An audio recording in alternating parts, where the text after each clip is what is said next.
안녕하세요. 정관중학교 학생 여러분. 오늘 색채학 두 번째 시간이 되겠는데요. 오늘 색채학은 색에 대한 기능과 성질에 대해서 전 시간에 학습한 내용을 토대로 미술 작품 속에서는 색채학이 어떻게 유용하게 접목이 되어 있는지에 대해서 한번 알아보는 시간을 가지도록 하겠습니다. 항상 선생님이 수업 시작하기 전에 매번 하는 말이죠. 본 영상물은 교육적인 목적으로 제작된 것이므로 무단 복제나 배포는 금하도록 하겠습니다.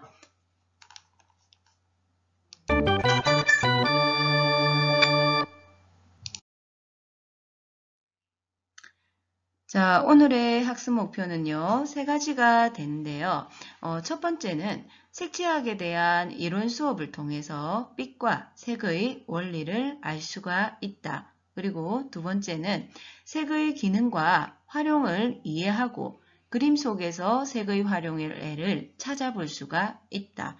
그리고 세 번째는 색의 대비에 따라 변화하는 느낌에 대해 이야기할 수 있다가 되겠습니다. 그러면 먼저 우리가 오늘 학습 내용에 맞춰서 생각 열기부터 조금 해보도록 하겠습니다. 자, 복습의 의미로 색의 삼속성을 잠시 살펴보고 갈 텐데요. 우리 가시광선의 그 프리즘을 통과하게 되면 빛의 파장에 따라서 우리가 알고 있는 무지개의 색깔이 이렇게 보이게 되는데 이러한 색은 세 가지의 성질을 가지고 있습니다. 속성이라고도 하는데요. 색의 삼속성에서 전 시간에 우리가 배웠었죠. 먼저 색상, 그리고 명도, 그리고 채도 이렇게 세 가지가 있었는데 색상은 그 색이 가지는 고유한 성질을 이야기합니다. 예를 들면 빨강색이 빨강인 이유, 그리고 청록색이 청록인 이유 이렇게 고유의 성질, 고유의 색을 가지는 것을 색상이라고 하죠. 그러면 흰색이나 검정도 색상이 될까요? 물론 안 됩니다. 흰색이나 검정색은요, 명도에 해당됩니다. 자, 그 다음에 명도는요, 색의 밝고 어두운 정도를 명도라고 했습니다. 이런 명암을 나타낸 도표, 그것이 바로 명도 단계고요. 명도는 흰색부터 검정색에 이르기까지 회색이 밝은 회색, 중간 회색, 어두운 회색, 변화하는 총 11개의 단계를 명도 11단계라고 한다고 전 시간에 이야기를 했고요. 그리고 우리 친구들이 가장 어려워하는 한 가지가 남아있네요. 채도인데 색의 맑고 탁한 정도를 채도라고 했습니다. 아마 명도와 채도가 많이 헷갈려요 하는 친구들이 많을 텐데 채도는요. 색상이 명도 축으로 가는 그 단계에서 색이 얼마나 선명하냐, 얼마나 원색에 가까운 색상에 가까우냐, 아니면 얼마나 명도에만 가까우냐, 그 단계를 채도라고 하는 겁니다. 그러니까 색상과 명도 사이에서 색의 변화하는 단계를 채도라고 이해하면 되겠습니다. 색의 맑고 탁한 정도이죠. 그래서 색의 삼속성은 색상, 명도, 채도 이렇게 세 가지의 속성을 가진다고 전 시간에 우리가 학습했었습니다. 자, 그러면 우리가 한 가지 이제 생각해 볼 건데요. 자, 이러한 색이 어떻게 그림에 잘 활용되고 있는가 알아볼 필요가 있겠죠. 자, 지금 선생님이 도판에 제시해온 작품은 우리 금성출판사에는 나와 있지 않아서 선생님이 네이버에서 저 이미지 출처를 밝히고 위에 올려놨는데요.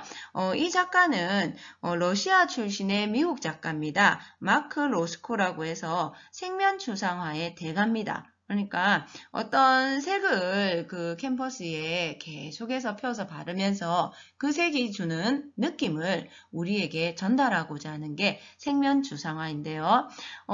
젊을 때는 굉장히 밝은 색상을 유용하게 많이 표현을 했었고요. 나이가 들면서 점차 우울증이 와가지고 전체적인 색상이 어두워졌었습니다. 그런데 이 로스코의 작품에서도 볼 수 있듯이 색이라는 게 우리에게 전체적인 그 미술 작품의 느낌을, 전체 분위기와 작품의 의도를 이렇게 바로 전달하는 요소 중에 하나인데요.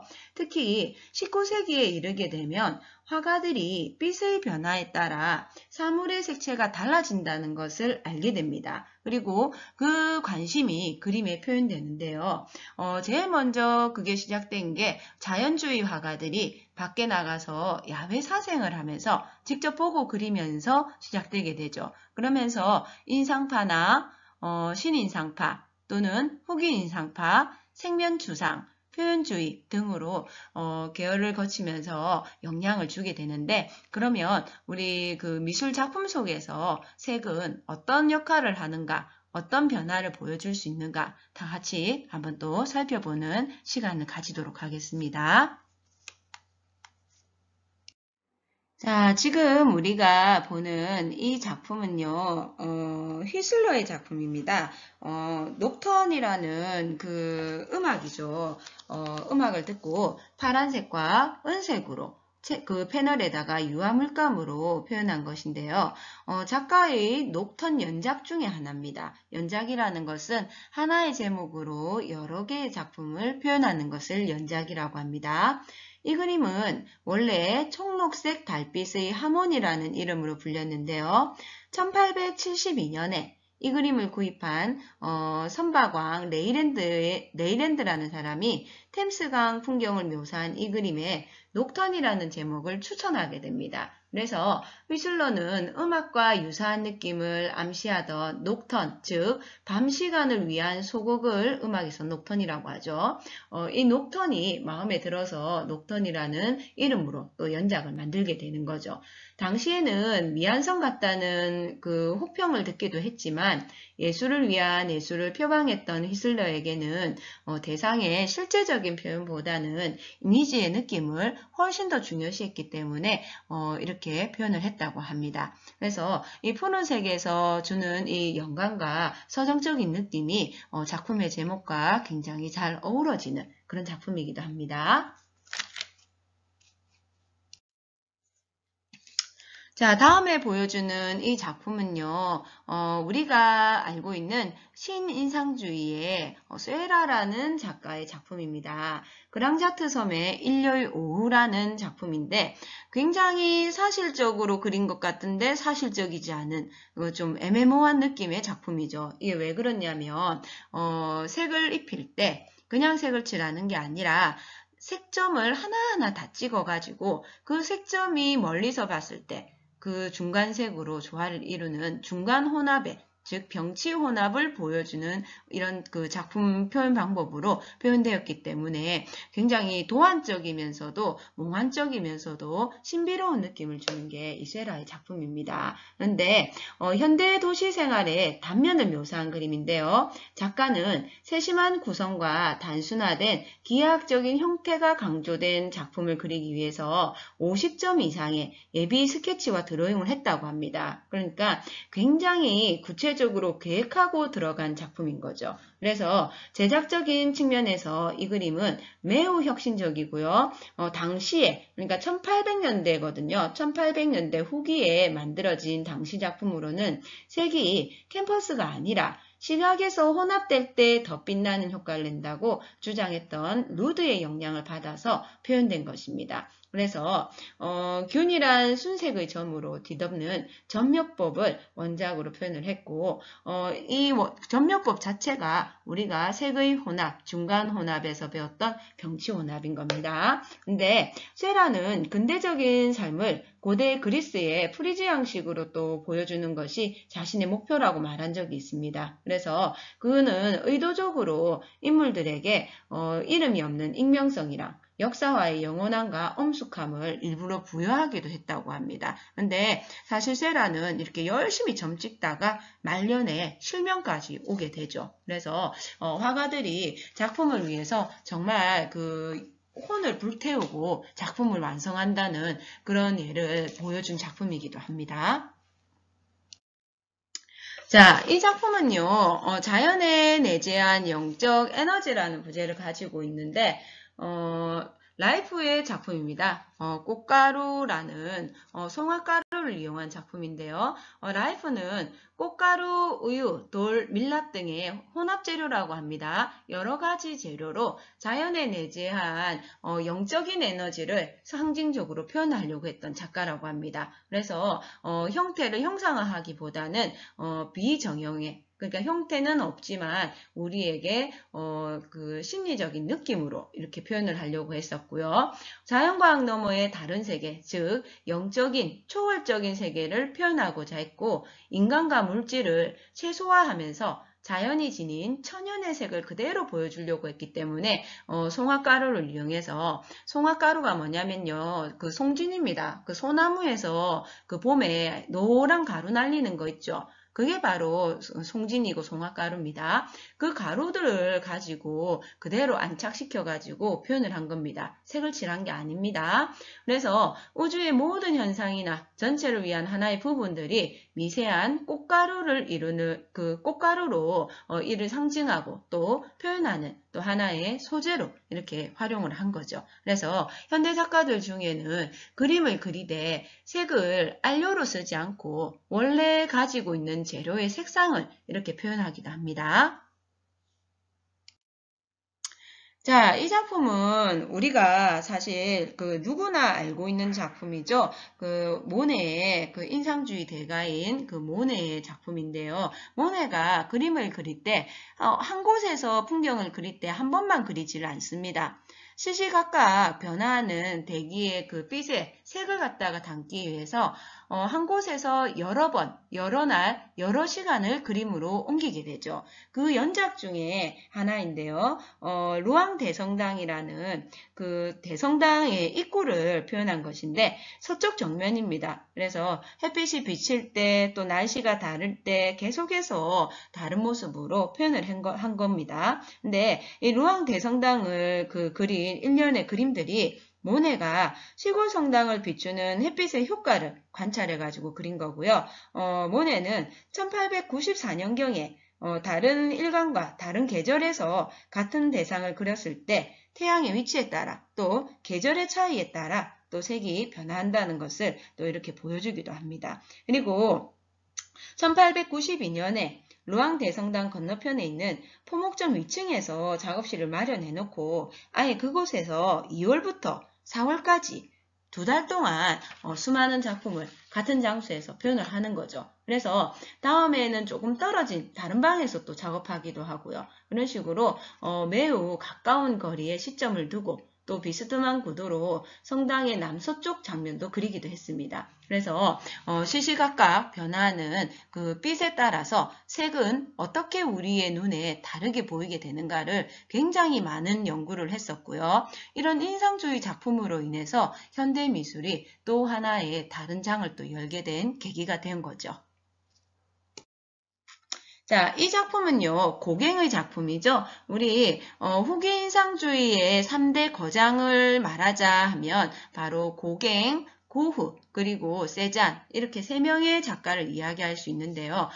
고갱은 고흐와 함께 다양한 일화를 가지고 있기도 하지만 말년에 이렇게 말년에 하와이의 제도에 있는 그 섬으로 떠나서 그 안에서 그 자신만의 독자적인 그 화풍을 완성하고 이렇게 그 생을 마감한 그런 작가이기도 합니다. 그래서 원래는 이 고갱이 설교 후에 환영이라는 작품으로 만든 것인데요. 브루타뉴 여성들이 지금 막 야곱과 천사의 싸움에 관한 이야기 설교를 듣고 그 모습을 풍경과 함께 사람들이 상상하는 모습을 그림으로 표현을 한 겁니다. 그래서 사선상에 위치한 나무가 그림의 주제를 나누고 있고요. 사선의 위쪽으로 조금 전에 이야기했던 야곱과 천사의 싸움이 형상화되어 있고 그 아랫부분에 흰 모자를 쓴 여인들이 어두운 옷을 입고 세속적인 세계를 상징하면서 환영을 나타내는 붉은 색채와 대비를 이루고 있는 모습을 볼 수가 있습니다. 근데 이 고갱 같은 경우에는요. 작품의 가장 큰 특징 하나를 이야기해라 한다면은 원색을 굉장히 과감하게 표현합니다. 오히려 형태보다는 색에 대해서 주안점을 두고 작품을 연구했었기 때문에 색채에 굉장히 심도 있는 표현이 그리고 굉장히 강렬한 표현이 많이 이루어진 작가이기도 하죠. 그래서 색이 주는 사람에게 색이 전달하는 그 느낌에 대해서 그 인상을 그대로 보여주는 작가이기도 합니다. 자, 그러면 앞에 우리가 미술 작품을 통해서 그 색의 변화와 색이 주는 느낌에 대해서 한번 살펴보았다면 이번에는 계절에 따른 색의 변화를 한번 볼 텐데요. 지금 보여주는 작품들은 컬러 패션 연구소에서 이미지를 그 출처를 가지고 온 것이고요. 이렇게 유사한 또는 다양한 색깔이 같은 명도, 같은 채도로 놓였을 때 어떤 느낌인지를 또 이것이 상징하는 계절은 어떤 계절에 어울릴지를 한번 살펴보게 되는 거죠. 자, 앞전에 본 그 패턴과는 또 다르죠. 앞전에 본 색상에서는 약간의 봄을 느낄 수 있었다면 지금 보여지는 이 색상들은 늦봄 또는 초여름을 느끼게 하는 색이라고 할 수 있습니다. 자, 이 패턴 같은 경우에는, 이 색상들 같은 경우에는 앞에 봄, 여름을 상징했다면 이번에는 조금 가을에 가까운 색이 아닐까 싶네요. 자, 그러면 이런 색을 가지고 우리 학생들은 어떻게 그 계절에 맞는 색상을 표현할 수 있는가 해서 한번 실습을 해본 예시 작품들인데요. 이 작품들은 학생들 작품으로서 저작권이 여기 그 본교 그 학생들에게 있기 때문에 절대로 무단으로 도용하면 안 됩니다. 자, 이 작품 같은 경우에는요, 잡지책에서 보여지는 여러 가지 색상을 오려가지고 봄에 또는 여름에 또는 가을에 또는 겨울에 알맞은 색상을 한번 나열을 해본 겁니다. 자, 지금 이 작품도 마찬가지인데요. 좀 전에 작품들처럼 각각 계절에 알맞은 색상을 봄, 여름, 가을, 겨울이라는 글을 적고 그 글자 속에다가 같이 한번 표현을 한 겁니다. 마찬가지죠. 각각 계절에 따라서 그 유사한 느낌의 그 계절의 색상을 찾아가지고 이렇게 또 표현을 해보았습니다. 자, 계절 색상을 찾을 때 이렇게 한 톤 낮은 파스텔 톤이라고 하죠. 쉽게 그 명도와 그 채도가 그 명도가 그 높고 그러니까 색상이 밝고 채도는 조금 원색에 가까운 이런 따뜻한 느낌의 색상으로 표현을 해보기도 또 했고요. 자, 이 작품도 마찬가지 각각 계절에 따라서 색상을 나열해 본 그 학생 작품입니다. 자, 요거는요, 조금 더 재밌죠? 우리가 알고 있는 캐릭터 이미지에다가, 각각의 계절의, 유사 색상을 또 이렇게, 색지를 또 붙여가지고, 그, 캘리그라피와 함께 표현을 한 작품입니다. 자, 마찬가지입니다. 이 작품 또한 가을, 겨울 작품을 보면 아예 그 패션 소품을 그냥 오려서 붙였죠. 그래서 생활용품 속에서 우리가 계절을 찾아볼 수도 있더라 하는 거를 이렇게 또 표현해서 보여주고 있습니다. 자, 그 외에도요, 이렇게 사람의 형상으로 이렇게 그 각각 계절 또는 각각 색상을 또 나열하기도 했습니다. 자, 이 친구는 아예 퍼즐로 이렇게 표현을 또 해봤습니다. 자, 마찬가지 이 친구도요, 우리가 그 실생활에서 볼 수 있는 그 일반적인 소품이나 패브릭 소재, 그러니까 천이나 이런 패브릭들의 그 사진 이미지를 가지고 봄, 여름, 가을, 겨울을 이렇게 나열하면서 표현을 한 겁니다.